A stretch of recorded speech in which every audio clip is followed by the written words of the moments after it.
दोन पाखरांचा संसार, त्याला फांदीचा आधार. दोन पाखरांचा संसार, त्याला फांदीचा आधार.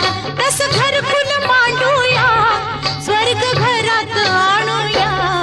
दोन पाखरांचा संसार, त्याला फांदीचा आधार. दोन पाखरांचा संसार, त्याला फांदीचा आधार.